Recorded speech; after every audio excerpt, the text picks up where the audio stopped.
This time bringing you a video about the story and lore of Avowed, and more specifically some speculation about where I think that story might be going. So a few things to get into right away. Very recently, if you watched my video just a couple days ago, you know that I was invited out to Obsidian to play Avowed a little bit and then also interview the devs and everything. And with that experience, I got a lot of first-hand information about the initial story setup in the first few hours of Avowed. And one of the reasons for that, I imagine, is the fact that I was very, very into Pillars of Eternity and the world of Eora, which Avowed is set in. In fact, I did a whole bunch of lore videos about it, which I've mentioned many times, but all that to tell you that I'm very invested in the world of Eora. I think it's a really cool place. And Pillars of Eternity 2 left the world with some, I would say, existential crises that frankly have to be addressed. So in playing the first few hours of Avowed, while this game is not Pillars of Eternity 3 in terms of the lore even, it does take place a short ways after Pillars of Eternity 2, meaning that timeline-wise and things going on with our character specifically might give us information about where some of that is headed.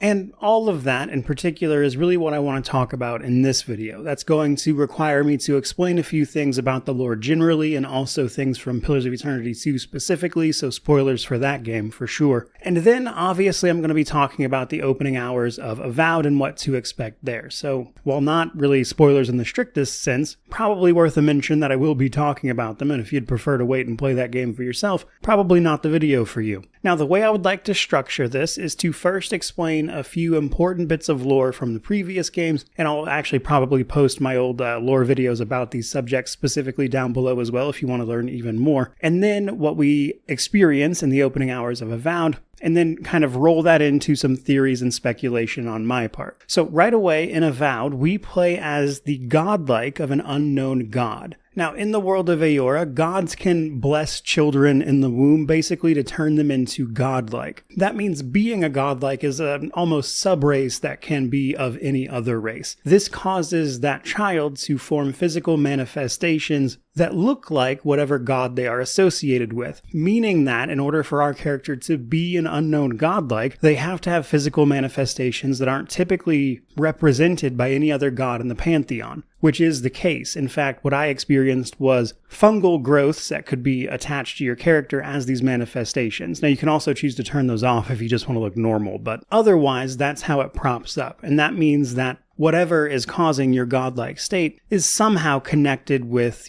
mushrooms and fungi in general, which are typically used to decompose things. But let's talk about those godlike for a second. Because if you think about it for even more than just a minute, probably the key question you would ask yourself is, why would the gods want to do that? That is to say, make godlike in general. And we actually get a very specific answer to that in Pillars of Eternity 2, right at the end, actually. And it has to do with how the gods got their power before the ending of the second game. So the gods of Eora are all super powerful beings that were not, just around at the beginning of creation, but rather they themselves were created by an old civilization called the Ingwithans, who sacrificed untold numbers of their people in order to make them. Now, there's a bunch of lore reasons for that are actually explained in the first game that aren't super relevant to this, so I won't get into it. But in order to sustain themselves, these gods feed off of soul energy from the turning of the wheel, or the cycle of reincarnation, which is present in this universe. Basically, when a soul dies, they go to the great beyond only to eventually be reborn as a brand new person. In the interim,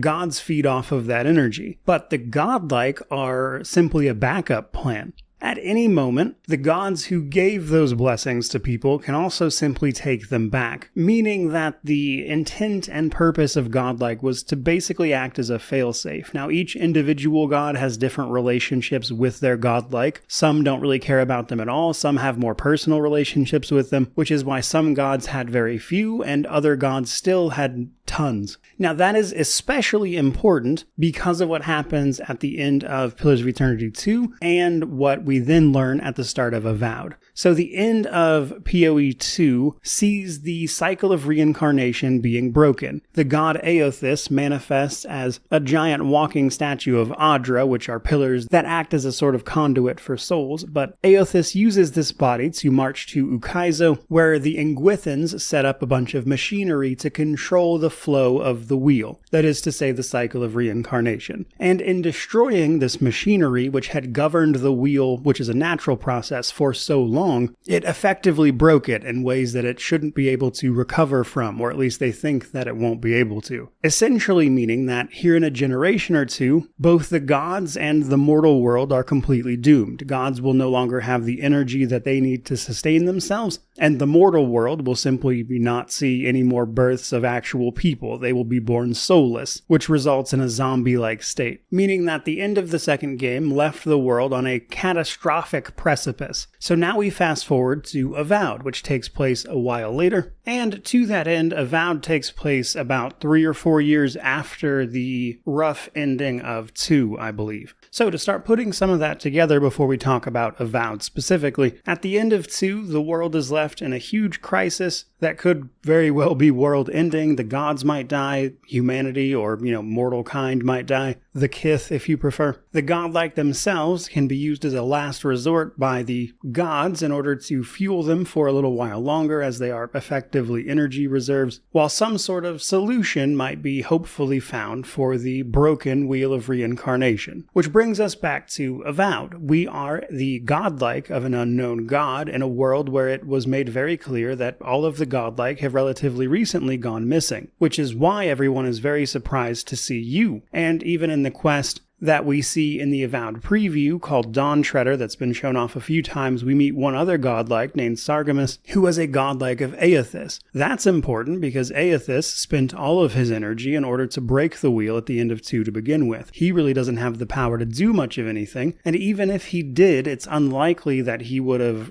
reclaimed his godlike, because that's just not really in his sphere of influence, let's say. He's a very devoted type of person, and while he was willing to sacrifice people in order to break the wheel to begin with, causing unnecessary suffering isn't really his MO, or at least as far as he sees it. Though, unnecessary versus necessary is certainly up for debate. But it's very likely he either did not have the will or the ability to reclaim Sargemus like the others did. But then we have to start asking ourselves why our godlike is still around and who exactly gave him this blessing or curse. And that's where we can start looking at Avowed. So in Avowed, as we start to investigate the Dream Scourge, which is a soul-like plague that manifests as rot and decay, turning people into feral monstrosities alongside even animal life, we're going to encounter a voice that speaks to us alongside this scourge, which comes up in a few different places as we explore. In fact, this voice seems to know who you are, and it mentions very specifically that it only recently awoke from a slumber. And what's more, this voice specifically seems to be coming from Adra pillars, the conduits of souls, which forms a connection to the great beyond or the in-between, and it seems to be very heavily affected by the Dream Scourge, referring to it as an infection and a foreign body, and its natural being seems to be trying to fight back against it somehow. And while we don't get a lot of answers about that in the preview, another thing you can find in Dawnshore is a memory, which looks to be another fungal godlike born to a people who are native to the living lands called the Godless. This is interesting because the Godless predate the Ingwithan pantheon. They did not worship them because to them, they either didn't exist yet, depending on the timeline, or they just didn't know them, which means this character that is a godlike shown in this particular memory is also referred to as having the face of this voice that's speaking to you, which means this voice is almost certainly the god or entity to which you are a godlike. Now that is everything that is like hardline fact, more or less, or at the very least what is straightforwardly presented. Now basically everything after this is just complete speculation on my part. It might wind up being true, it might wind up not being true, but I'm going to take a few guesses at where I think this might be going, and then once Avowed releases we can take a look back at it and either laugh or who knows, maybe I'll have called it. So to my mind, it seems pretty obvious that this voice speaking to us through the Adra is some unknown entity that is either itself some sort of divine-like being capable of creating godlike, or maybe something else entirely that just happens to be a byproduct of the natural cycle of the wheel, and thus able to create godlike. So it's important to remember that the current gods of the world were made, they were not always there. However, the wheel, the cycle of reincarnation, was always there. It did not always work very efficiently, which is why they made the machinery to control the flow of it, but it was present before them. And then this entity mentions that it's been slumbering for a very long time. And I'm wondering if this voice is either some power of creation that was present before the Engwithan gods ever existed, or like a member of their pantheon that broke away from them and simply didn't engage with or acknowledge the rest of them. Or, given how the Engwithan gods were made, maybe the godless people that were native to the living lands managed to perform some similar rite to create their own god. Hard to say for sure, but what is clear is that one way or another this god or entity seems to be associated with fungus, which is typically a decomposer, breaking down organic matter to release it back into the soil for other things to use. And I think that's relevant for a place like the Living Lands, because there is so much life here that some of it has to die and give what it has back in order for new life to grow and thus, be a place called the Living Lands. Life and death go hand in hand in a place like that, which is especially telling when you then start looking at the Dream Scourge, which manifests as rot and decay. So there's a very clear through line where it's all kind of connected there. So my speculation, or my main theory, is that our character, the Adiran envoy, is in fact a godlike of whatever this entity is, and this entity is some manner of divine being, either present before the Engwithan gods or made through some other means, that in the wake of the machinery controlling the natural flow of the wheel having broken, somehow triggered its awakening, which clearly has something to do with your character. Because with only a few years in between Deadfire and this game, it's clear that, we couldn't have grown to adulthood in that time. So it'll be curious to see how that plays out. But I think the gist of it is that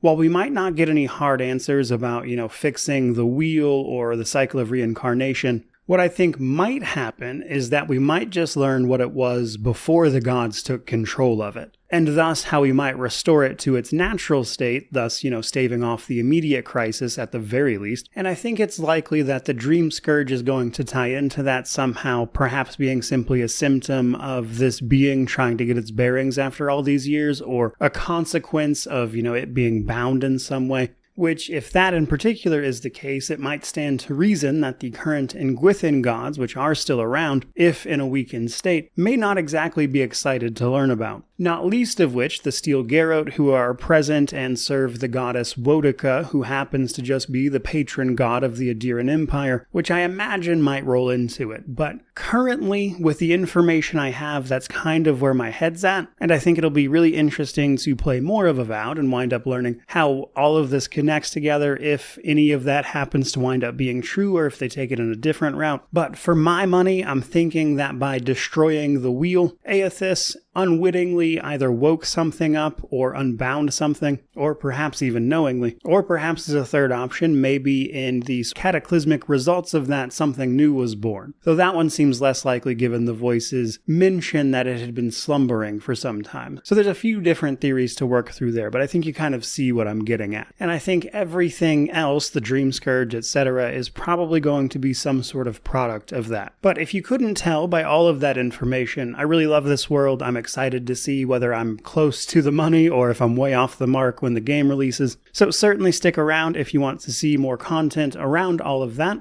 As when this game fully drops, I will almost certainly be putting out some lore and content around that world just to continue that lore series I used to do, in addition to just covering the game normally. So if you enjoyed that, or if you're looking forward to any of that in the future come February, certainly subscribe and stick around, and why not like and comment while you're at it. But regardless of any of that, truly, just thank you so much for watching. I really do appreciate it. May you wander in wisdom and have an amazing